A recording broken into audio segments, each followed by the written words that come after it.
Zee 24 तास एक पाऊल पुढे. ब्रेक नंतर घर स्वप्नांचं ह्या खास कार्यक्रमात आपलं पुन्हा एकदा स्वागत. वास्तुशास्त्राबद्दल सगळ्यांनाच उत्सुकता असते. याच वास्तुशास्त्राचा उपयोग करून आपली प्रगती कशी साधता येईल हेच आज आपण जाणून घेणार आहोत वास्तुतज्ञ आणि ज्योतिर्विद आनंद पिंपळकर यांच्याकडून.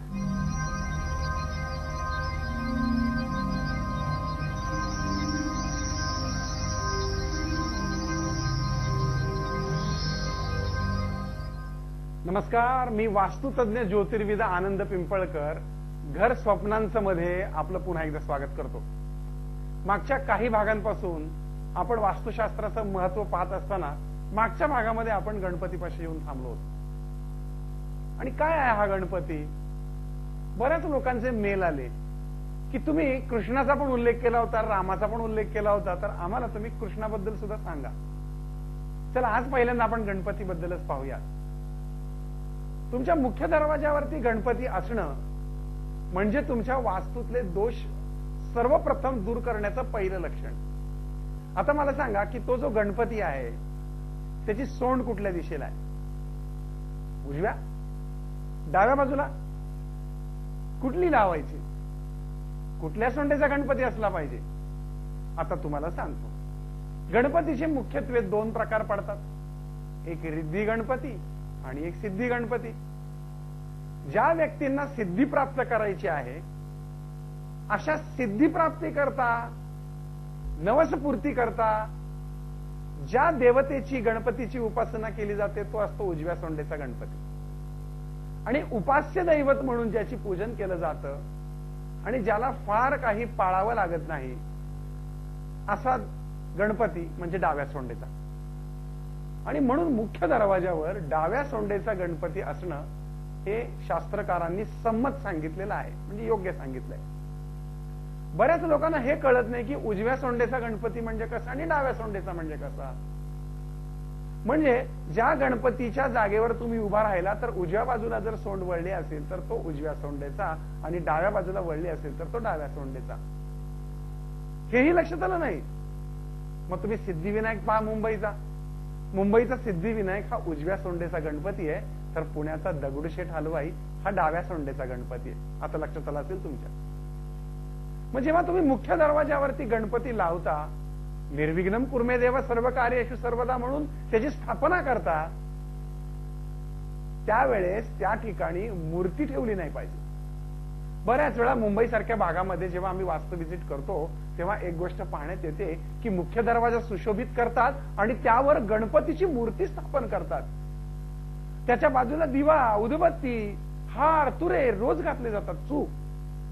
द्वारस्थ गणेशाचं पूजन हे फक्त गृहप्रवेशाच्या दिवशी होतं आणि सणावाराला होतं. आणि एरवी जसं गृहप्रवेशाच्या दिवशी दिवा, उदबत्ती, आरती करून त्याचं पूजन केलं जातं, चंड प्रचंड देवतांसहित उमऱ्यासहित चौकटीचं पूजन केलं जातं. पण एरवी सणांच्या दिवशी गणपतीला फक्त हात जोडून नमस्कार करणे, लांबून हळदी कुंकू वाहणे हा उपचार सांगितलाय वास्तुशास्त्रामध्ये.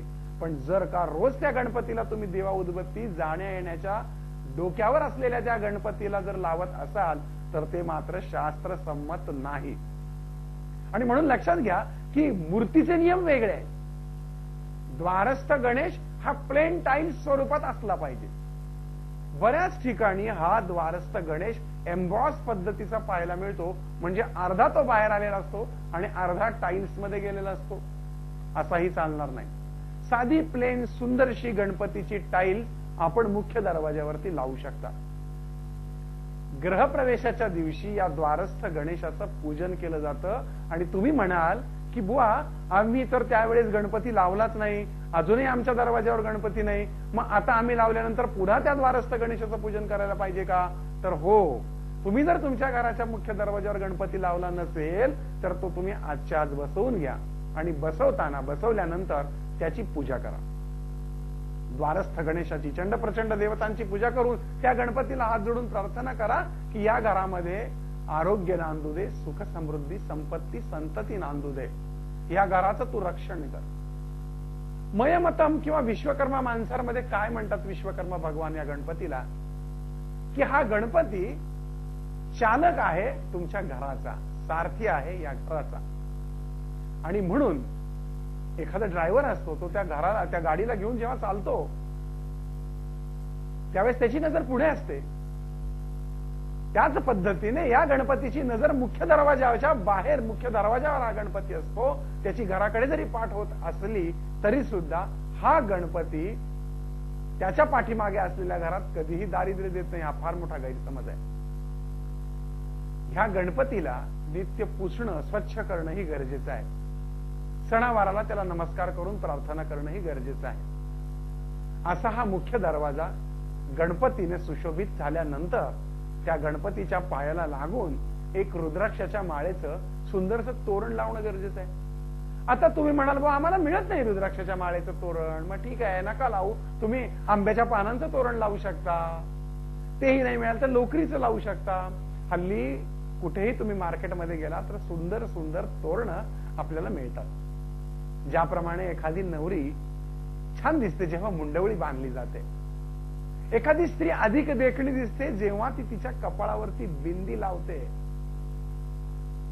आभूषण आहे.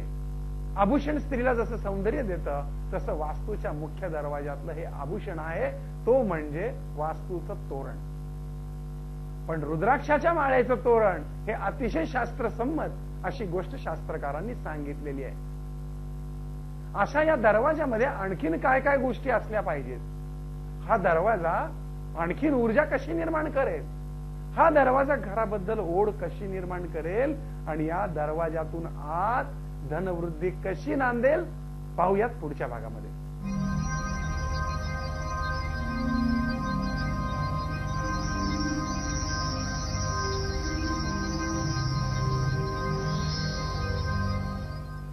घर स्वप्नांचं मध्ये आता वेळ झाली ती तुमचा निरोप घेण्याची.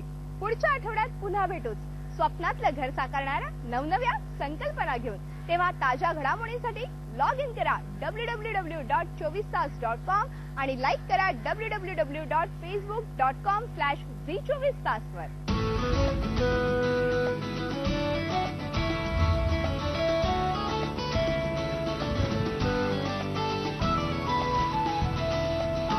झी 24 तास, एक पाऊल पुढे.